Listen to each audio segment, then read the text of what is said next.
नमस्कार, मैं डॉक्टर अजीत भारती आज फिर आपके लिए हिंदी विषय के अंतर्गत हम निबंध लेखन लेकर आए हैं।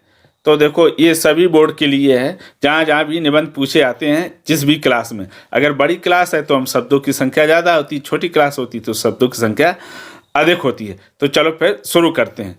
देखो, आपके परीक्षा में प्रश्न इस तरह से पूछे आते हैं अलग अलग बोर्ड में। जैसे मान लो राजस्थान को ले लें तो वहाँ पूछते इस तरह से, निम्नलिखित विषयों में से किसी एक विषय पर सारगर्भित निबंध लिखिए और शब्द सीमा हो गई 300।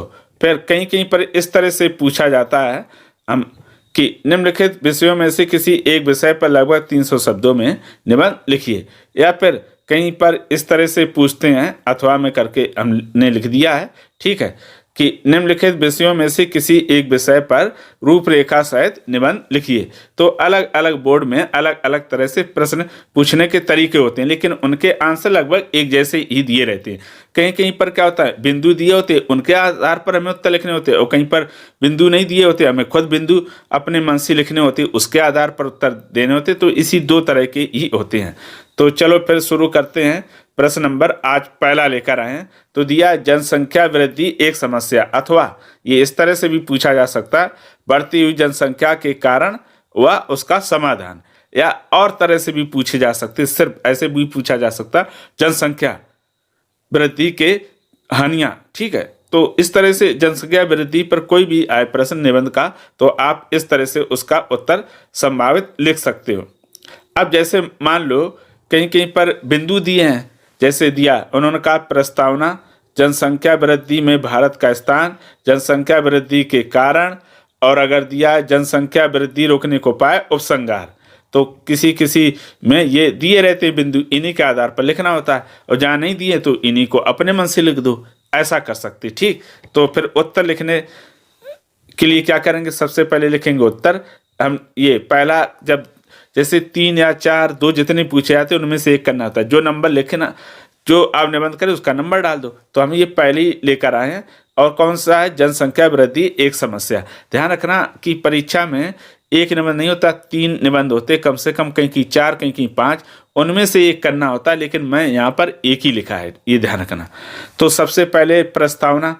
तो प्रस्तावना में क्या होता है, इंट्रोडक्शन होता है, यानी इसके बारे में बताया जाता प्राचीन काल में और अब में क्या क्या बदलाव हुए हैं, ठीक है। तो शुरू करते हैं। जनसंख्या वृद्धि भारत की सबसे भयानक समस्या के रूप में हमारे सामने एक चुनौती बनकर खड़ी हुई है।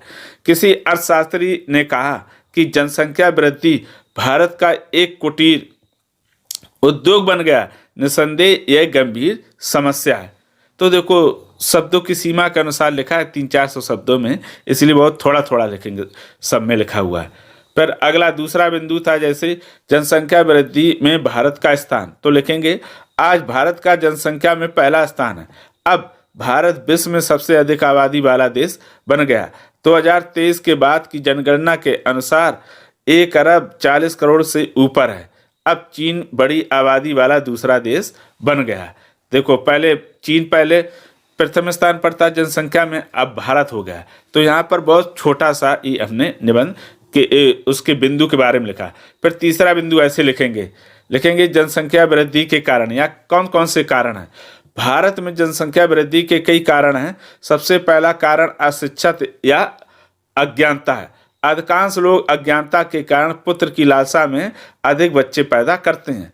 दूसरा कारण स्वास्थ्य सुविधाओं के कारण मृत्यु दर क्या हो गई, कमी हो गई है, जिससे क्या है, संख्या बढ़ रही है। फिर बाल विवाह भी बढ़ती हुई जनसंख्या का तीसरा प्रमुख कारण है, क्योंकि बाल विवाह करोगे तो जल्दी बच्चे पैदा होंगे, ठीक है, और जल्दी बच्चे पैदा होंगे, ज़्यादा करेंगे वो पैदा, तो संख्या बढ़ेगी। फिर और क्या कारण है, एक तो भारत की गर्म जलवायु है, अंधविश्वास भी हैं, रूढ़ियाँ भी हैं, परिवार नियोजन के प्रति अरुचि, कोई इंटरेस्ट नहीं है।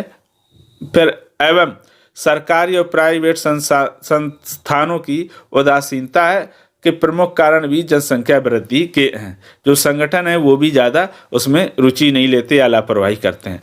अगला फिर बिंदु नंबर आता है 4, या जनसंख्या वृद्धि रोकने के उपाय। तो क्या क्या उपाय हो सकते हैं, ये लिखेंगे। तो जनसंख्या वृद्धि रोकने के लिए जनसंख्या शिक्षा देनी चाहिए, यानी जनसंख्या विषय को हमें पाठ्यक्रम में शामिल करके शिक्षा देनी चाहिए। समाज द्वारा लोगों को लड़का लड़की में अंतर भेदभाव के लिए जागरूक करना चाहिए।